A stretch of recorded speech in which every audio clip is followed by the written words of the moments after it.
Hello and welcome, my friends. This is Jennifer from Mystic Star.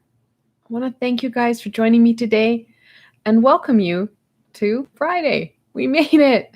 I don't know about you, but Mercury retrograde has been a bear this week.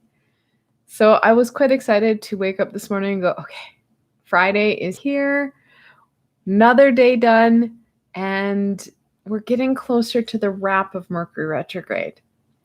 I really need to have this over because me and my computer have not been friends. So if something technically should happen, I apologize in advance. However, well, that kind of sums up my life with Mercury retrograde and my computer right now. This week, though, thankfully, we don't have any crazy eclipse coming through or anything else to aggravate and add on to Mercury retrograde. We're going to have that time to muddle through Mercury retrograde and really be able to make some choices that are for us. Now, this week in our reading, I have chosen a deck I haven't used in quite some time. I absolutely adore it. It's called the Witch's Tarot. It's beautiful and the imagery is fantastic. I enjoy this deck and I always forget. I put it away and then I forget how much I love it until I use it again.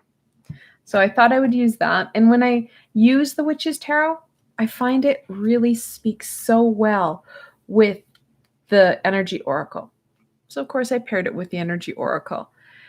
And yeah, I know there are decks that pair well because, well, like the Everyday Witch Tarot and Oracle set, of course they're going to speak well together. These two are done by different creators and artists, yet they work so well together. And I like that connection and the ability to work together so well. So without further ado, let's get into this week. What can my friends expect from the week of June 13th through to the 19th? I don't know about you guys, but it feels crazy that next week is the middle of June already. So crazy.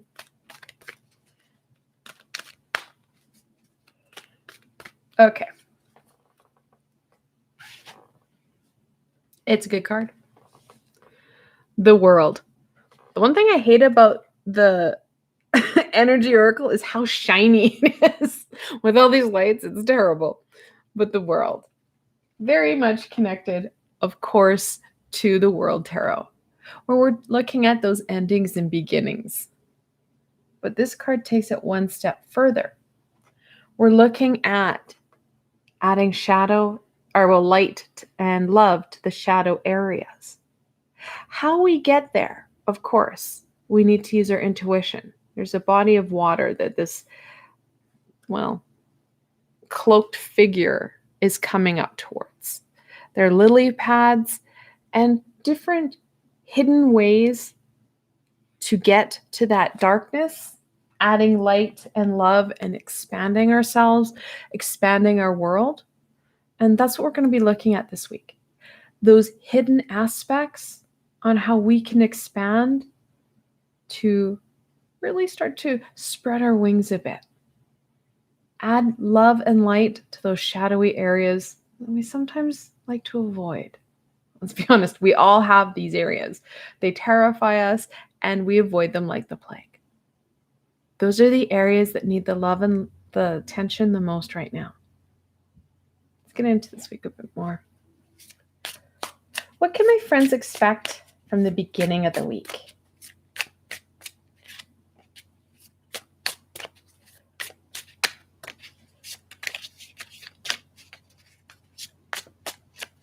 I know some readers who like to start their weeks on Monday when they do their beginning of their week. I like to add mine usually around Sunday because Sunday we have extra time to do stuff. Mondays, people usually dread because they're going back to work. So you already have that kind of heavy energy. I don't like starting my new week off on Monday because I don't need that heaviness. We don't need added kind of going into something. I love it. We have the Two of Pentacles, that balanced, grounded energy.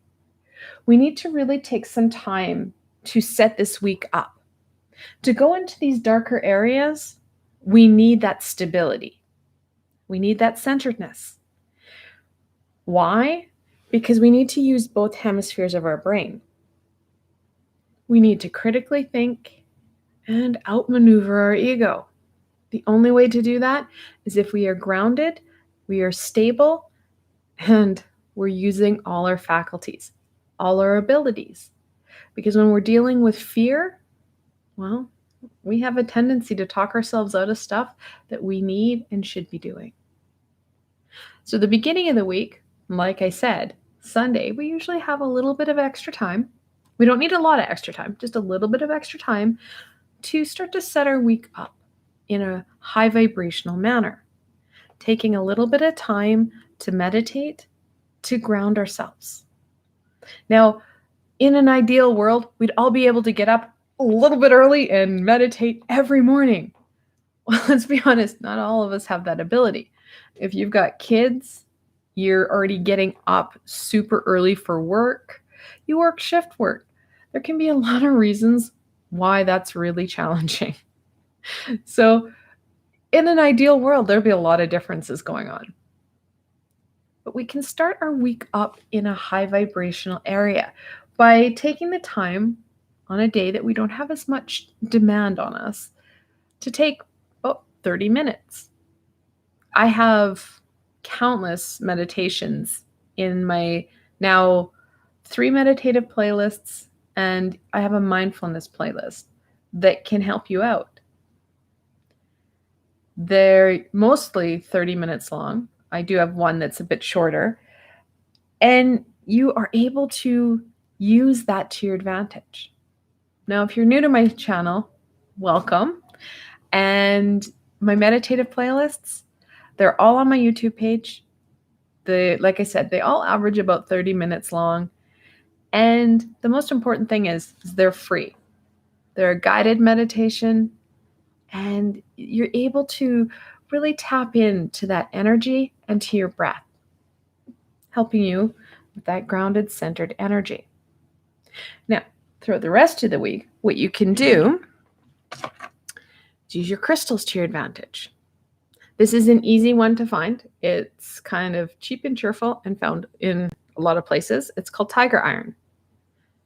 Super, super helpful grounding crystal.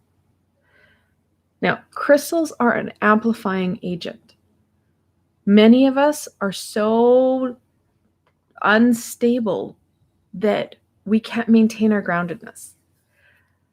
Crystals on their own struggle to really give us that good, deep grounding energy, that groundedness. So if we ground ourselves and then use crystals to help amplify it, we can carry it a lot further. That energy is maintained within us. So having that crystal close to you, there's a lot of crystal bracelets that are easy to find everywhere. Something that's close to your skin, very helpful. Any red or black crystal will help. Black crystal. Black obsidian.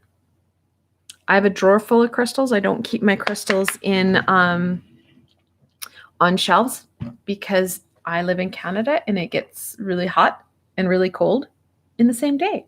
So I've had friends who have kept theirs out on display and they've cracked or broken because of the contracting heat and the fact it's drier than dry in the province I live in.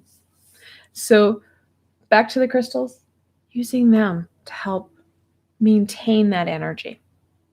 Additionally, last week, I did bring out a short and sweet meditation that was about, I think, 10 minutes long that helps to bring in that grounded energy.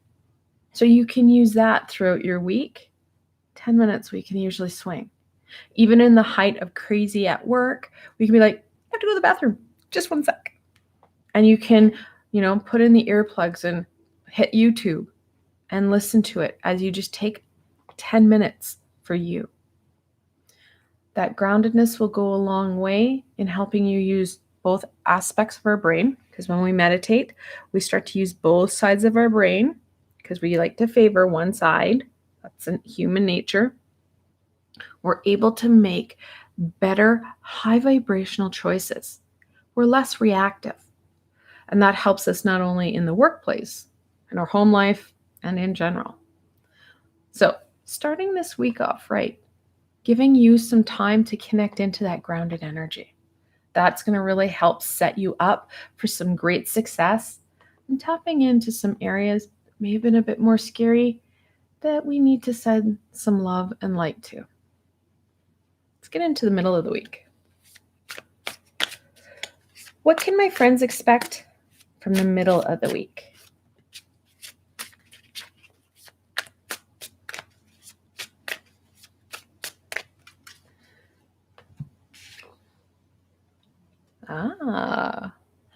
The Seven of Swords. I love the fact that the artist kept the crazy hat. It's not the same crazy hat.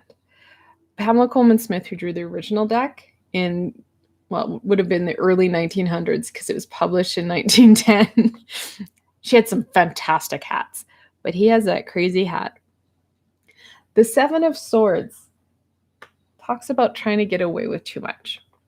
It's not that others are going to try and pull the wool over your eyes. It's you cracking down on you. You're getting rid of some of that fluffiness, that armor that your ego has put up. Once upon a time, generations and generations, lifetimes ago, our ego had a purpose. It kept us safe. We evolved, it didn't.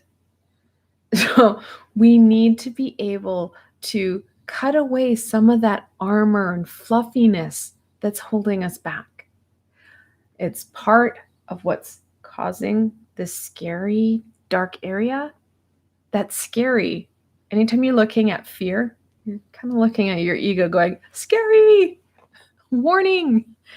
Well, some stuff isn't as scary as you think. As we grew up, we realized the boogeyman did not live under our bed, that our closet did not have a closet monster in it. When we start to critically think about things, we start to get rid of that fluffiness.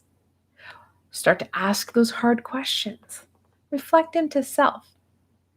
We don't want to do like a major cleaning or really challenging ourselves, because if we start to really challenge ourselves, our ego will freak out and that fear will be debilitating. Additionally, when we start to deal with that fear element, not only will our ego claw us backwards past where we started, we're falling back, it's going to be even harder to challenge. Take things slowly. If we take slow, steady steps, we're going to be able to move forward a lot faster because our ego doesn't get aggravated and that fear doesn't come into play. Because again, we're dealing with a stable energy. We're dealing with that stability. And stability goes a long way when you're looking at that growth. When you're looking at aspects and pieces that you haven't looked at in quite some time. For many of us, this darker area is where our intuitive abilities are hidden, where our clairs are hidden. So for those who don't know, clairs, most of us have heard of clairvoyance, so clear seeing, being able to see through the different veils, see higher vibrational beings, passed on loved ones, and you get the picture. Well, there's a lot more than just clairvoyance. There's clairaudience, clear hearing, and then you can get into weird ones like I think it's clairaugustus, where you can smell or taste. Those ones are crazy, but we do get those ones. It's when you can smell your grandfather's cigarettes or cigars, your grandma's baking. You swear that you walk past your grandma's perfume. We have the ability to connect into those aspects, connect into our higher self. Okay? to shut it down, and it's scary. So, taking some time and, well, starting to get to know us, starting to get to know what isn't and what is helpful. In the middle of the week, I am hoping to publish another video, another meditation that will really help you out with this. It was a meditation that came to me when I wasn't in my way, when I was creating and I was really enjoying myself. I didn't know what I was going to do this week for my meditation, and I was just like, oh, I don't know. And I'm just going to leave it. I have things I want to do. There's other creative endeavors I want to do. And it came to me and it like blindsided me. And I'm like, oh, that's what I'm going to do. I'm not going to tell you about it, but I'm hoping by Tuesday, Wednesday, I have it up. So if you're not subscribed, hit the little thingamajigger and then the little belly thing, and then you'll know if I have a video up. That meditation, it's going to be about 30-ish minutes long. I don't know. I haven't finished it. I've had Mercury retrograde problems. Like I said, computers and me have had a challenge this week. So, like I said, fingers crossed, Tuesday, Wednesday, I'm going to have it published. That meditation will support you in starting to connect into you, into all of you. It's going to be fantastic. And it's not going to be confrontational. Your ego is not going to be triggered by this because the information is going to come through a meditation, and you're going to have the option to circumvent or bypass your ego. It'll be fantastic. So, middle of the week, we need to ask ourselves some harder questions. We want to start to delve into some of these shadow areas, taking time for you and starting to gain some insight that you want to share with you. And I think that's why this meditation came to me. And it was actually rather sudden. I just finished doing the script to it yesterday. I usually have everything canned and done. This one, I was really struggling, but it came to me, and now I know why it came to me. This is one that you guys are going to need. Let's head on to the end of the week. What can my friends expect from the end of the week?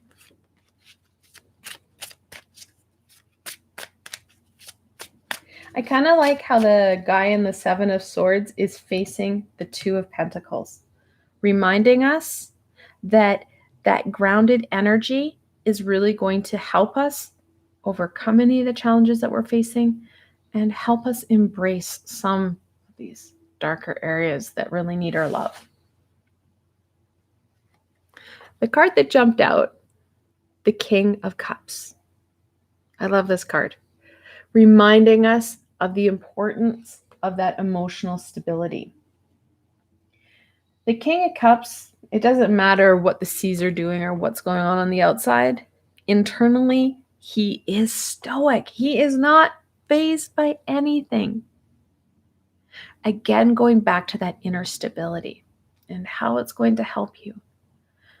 When we start to be able to take control of our emotions, which again is something that we need to relearn because many of us are still reactive. We want it our way, even though our way may not be what is in our best and greatest good. I know it comes as a bit of a shock, but we're not always right. I was truly shocked to find that one out. The more we're open to those messages, the more we're open to using both spheres of our brain, the more we're going to get out of this experience.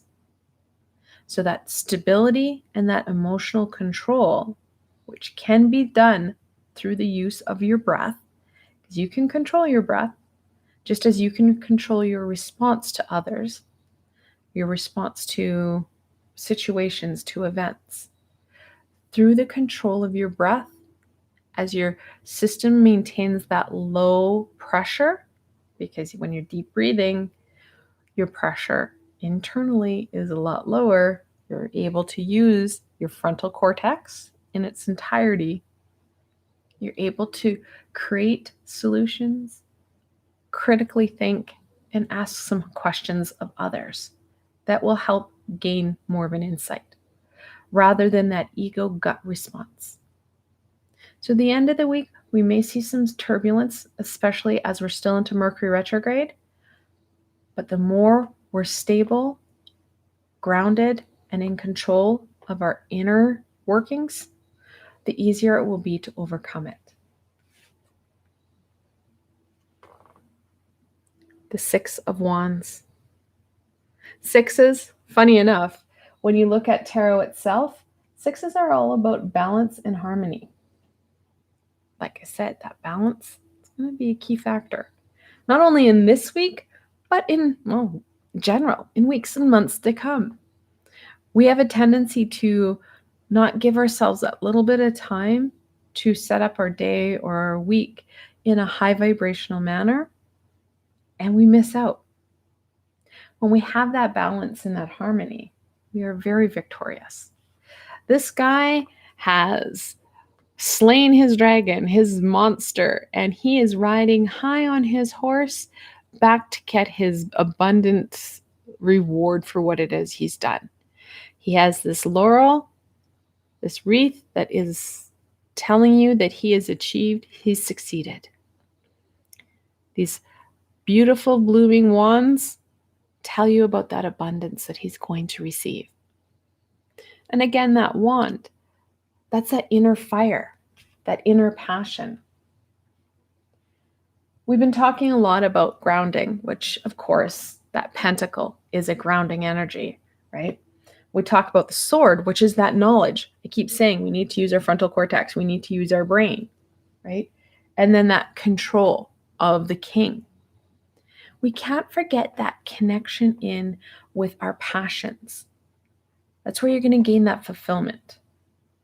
We're getting out of that automatic response or that kind of Groundhog Day that a lot of us have found ourselves on. We just keep seeming to do the same thing every day. Some of us are still in COVID restrictions. So we need to start to gain that fulfillment so that there's more meaning in our day. Our vibration rises when we have that fulfillment, because that fulfillment goes hand in hand with joy, which goes hand in hand with abundance. That's why we have it in the Six of Wands. That passion, that creativity, that balance, and that abundance. When we have control, we take control of ourselves internally, keeping ourselves grounded, stable, and in control of that frontal cortex. So you're going to see that abundance come forward. A lot of that aha will come forward, especially as I am bringing out that meditation. Those ahas, that's what that's about, that self-discovery. We need that now more than ever, because let's say 2020 threw a monkey wrench into everything, made us reevaluate what we're doing, what's important, and how we need to go forward. We need to have that kind of brought more into us. How are we going to go forward in a high vibrational way that is meaningful for you? Sure, society, your community, your province, state, country may have an agenda forward. What does that mean to you? How are you going to go forward? And this week is going to give you those answers, helping you connect into you more fully so that abundance starts to grow. Because the more we understand ourselves, the more we use our abilities and our faculties to our greatest good, well, the higher our vibration. The more the universe is going to reward us for our choices, for our attempts. Even if we're not going, and click, I'm going to click on all my clairs. I'm going to be able to use my intuition like never before. These are skills. It's not like you're going to get on a bike and remember instantly how to ride it. You're going to have attempts. You're going to have falls. You're going to have stumbles. The universe sees you trying. And it's in that attempt, in that engagement, that you're going to see the universe continue to reward you because you're trying. You're not sitting there stuck in a muck, You're not reworking same patterns. You're starting to ask questions. You're starting to explore different possibilities. And it's in that difference, well, that makes the difference. All right, so I hate doing this, but let's look at the challenge. I mentioned our ego, and I've mentioned Mercury retrograde. Let's see what else we've got. What challenge will my friends face for the week of June 19th through, or no, sorry, the 11th through the 19th? Getting ahead of myself. I think I really want out of Mercury retrograde. Oh, I love this card. It's so beautiful. The Four of Wands. Of course, fours in tarot are all about stability. We're going to have a challenge with that stability. That groundedness is not going to be as easy as we hoped or wanted. We want to make sure that we're focusing in on that grounded state. Additionally, the Four of Wands is a community celebration card. We're going to have that feeling of disconnect because there's so much going on and we're working internally. We kind of disconnect ourselves from our community because we get hyper-focused in on it. Another tactic our ego likes to use. Balance in all aspects of life is going to be important. We are going to need them to encourage, to nurture, and to rejuvenate us. The Four of Wands is also a rite of passage card. That's usually what the celebrations are about, that rite of passage. So the more grounded we are, the more we're going to see that shift and movement, that connection. We're going to be using our challenge to our advantage. I enjoy being able to look at that challenge and see how it can help us grow and develop. Finding ways to maintain that grounded energy for you. I can give you all these tools, but it's up to you to find out what works for you. There's going to be a crystal type that works better.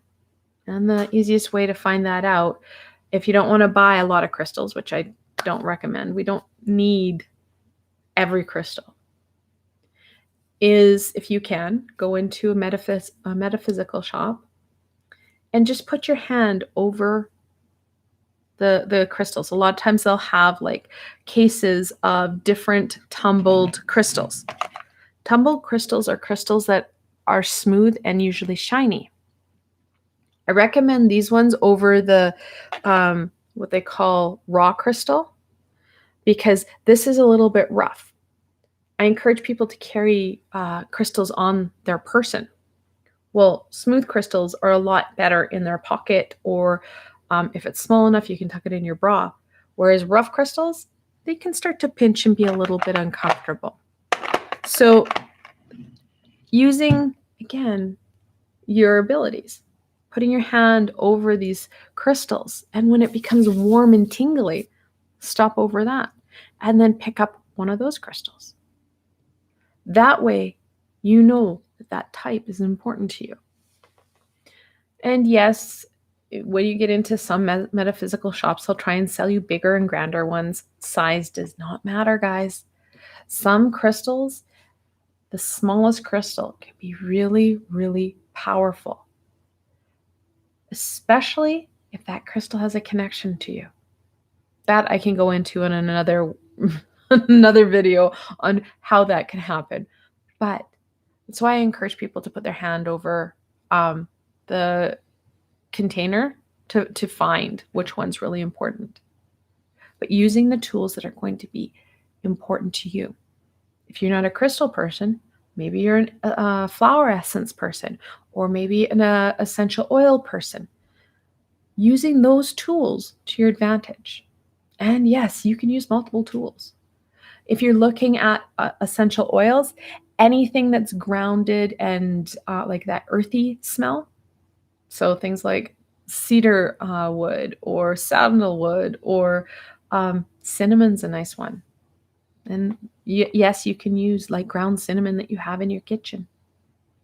Although you may not want to put on your body because it's many people may wonder why you're wearing ground cinnamon, but you can have a little pot of it using your tools that you have at home to help you, and then allow those tools to grow. Just like someone who's filling a toolbox, you start out with a hammer and you start to add in more. That's exactly what we're doing here. So we have that ability to use our challenge as our support to really engage and embrace this rite of passage. Because when we get to know ourselves, we step through that next stage. We start to be able to grow and develop as we need. All right, let's go on to the blessing. What blessing can my friends embrace for the week of June 13th through the 19th?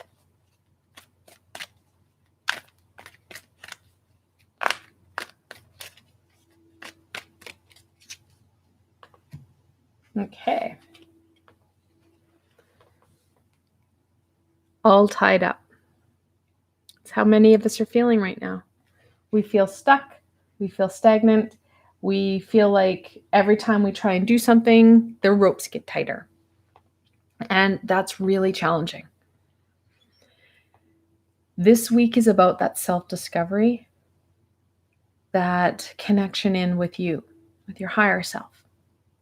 One of the ways I can help you feel a little bit less tied up is through actually 2 meditations I have. It's, what are they called? I blanked on them. Unstuck. Sorry, I was getting the video that I'm bringing out in my head. But I have Unstuck Part 1 and Part 2. Literally, that's what we're looking at. I'm guiding you through a meditation that helps you get unstuck. Again, taking that time for you and starting to figure out what's going to work for you to help you get unstuck, because it's going to be different for everybody. I love it. The 4th chakra, Archangel Raphael. Most of us have heard of Archangel Raphael. He's one of the common 3, right? Now, your 4th chakra is your heart chakra. And of course, it's a chakra that is really connected with Archangel Raphael. We need to take that time to nurture us. And the best way to do that, of course, is through Archangel Raphael.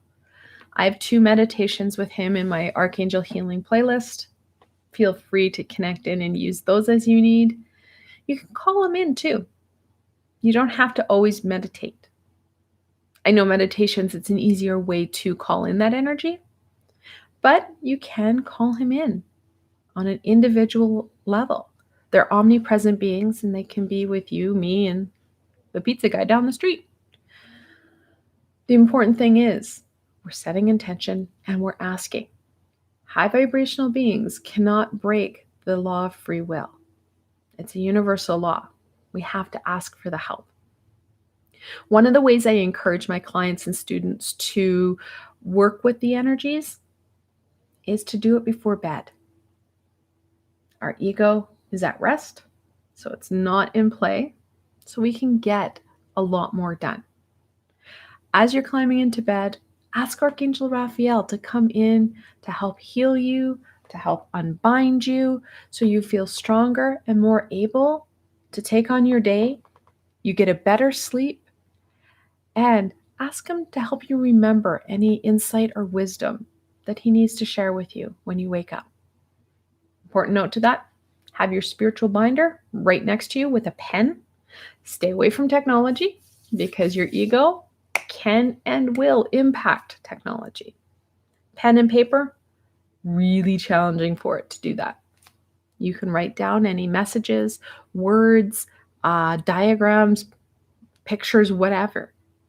And in a binder, it's a lot easier to keep things organized. You can add in whatever you want. So I encourage people to step away from the cute little books that say spiritual journal. Get a binder and say spiritual binder. You can decorate it any way you want. But you have that ability to go back and really use that information. Because a lot of times with those little books, we lose them and then we lose that insight.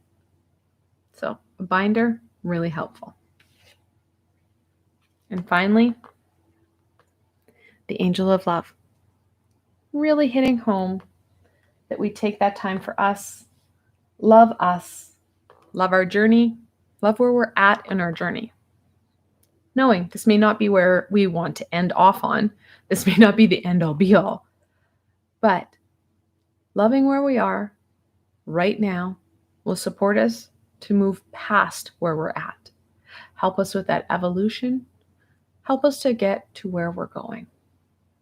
And of course, another angel or archangel that you can work with is Archangel Chamuel. And I have 3 meditations with him because that self-love is really something that a great deal of us struggle with, including myself, right? That self-love is really hard. We're the last person on our list in order of the day. Taking a little bit of time and engaging in that loving energy will go a long way in rejuvenating you, healing you, and helping to inspire you to take on that new and exciting challenge, to take on some of those darker, harder aspects of self, those hidden aspects that kind of scare us a bit. Knowing that the more we love ourselves, the more that light seeps into that darkness. All right, we're going to end off this reading on any further insight, wisdom, and guidance that we can share with my friends for the week of June 13th through the 19th.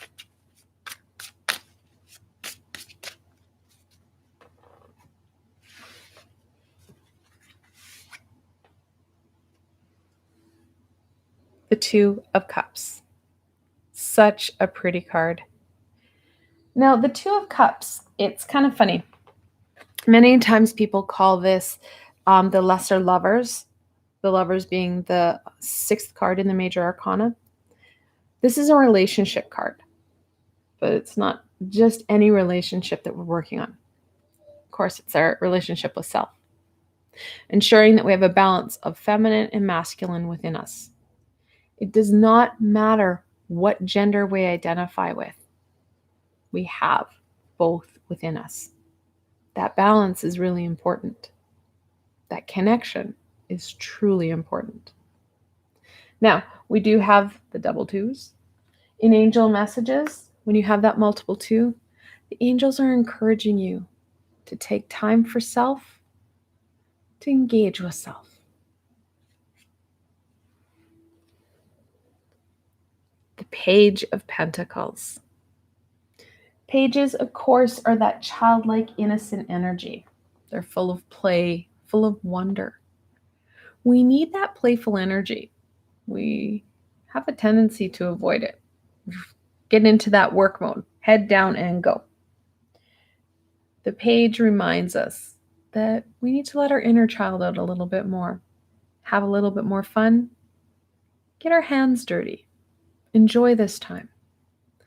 All the while exploring our world through a new lens, asking those hard questions, finding out what is hidden. Because anybody who's seen a child or can remember their childhood knows that those don't go there areas are exactly where you go. When we have that inquisitive, playful energy, we have a tendency not to be driven by fear, but by wonder and excitement. And those are the energies that we need right now. It helps to squash that fear and really connect into that passion, into that solar plexus energy, that fire right here. And of course, we have the pentacle. Again, going back to that grounded energy. The more grounded we are, the more empowered we feel to ask those questions, to let that inner child out. We feel safe, so it's safe for that inner child. Adding to our 2s, the 2 of Swords. This week is going to give you that guidance, that knowledge that we're looking for. It's going to help to take down that blindfold. And in the 2 of Swords, the blindfold always goes over the eyes and the third eye. So you're fully blinded. You're not getting any input in. We need to start to loosen that blindfold so you can start to see more clearly with our physical eyes and our third eye. Like I said, that third eye, that clairvoyance, it's really challenging. Clairvoyance and clairaudience are the two hardest clairs to reestablish because they were shut down due to fear, due to persecution or fear of what we saw, heard, or what was happening. So they are the really hardest two to open up. I encourage people to rather use other clairs.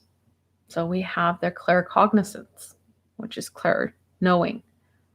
And we have a tendency to be able to talk ourselves out of that. Well, everybody knows that. No, they don't. It's when we have that aha come forward.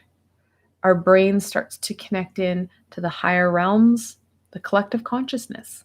And we start to gain more of that knowledge that's going to help us. Another one is clairordinance. Oh, sorry, I got those two wrong. Clairordinance is the clairknowing. And then the I'm getting my clairs mixed up now. It's been a week. The clair. Oh, I've missed it now. But it's the emotion. The claircognizance. No, clair. Oh, someone put it in the box below. It's been a really bad week for me. But when you have that clear feeling, we were never taught to shut down our feelings or our thinking. So using that to our advantage. Use our tools and our skills that we currently have and strengthen them. The others will slowly follow suit, especially as you take that time and use our head to explore what's truly going on for you. Tap into your skills, tap into you, send you that love, and you'll be surprised at how those ahas start to come forward. There's a few people in chat right now or watching live. If you guys have any questions, please feel free to leave them now. The chat is open, I think. I'm hoping. Maybe the chat is not working. I'm not sure if the chat's working or not. So you may or may not be able to leave your question because it just says chat. It doesn't actually say, please enter information here. Did I say I was having one of those weeks? We all have them. So on Sunday, I will be doing my angel reading. So I will be back live. Hopefully Mercury retrograde and I are in a better frame of working together. And then on Friday, I'll be back again next Friday doing another weekly reading. I hope this helped you, and I hope that your week really brings you that aha that you're looking for. I want to thank you guys so much for joining me today. And like I said, I hope that this helped you. And I hope to see you on Sunday when I connect in with that angelic energy for that guidance and that wisdom. And I hope that you have a fantastic week. Until tomorrow, my friends. I don't know if that was actually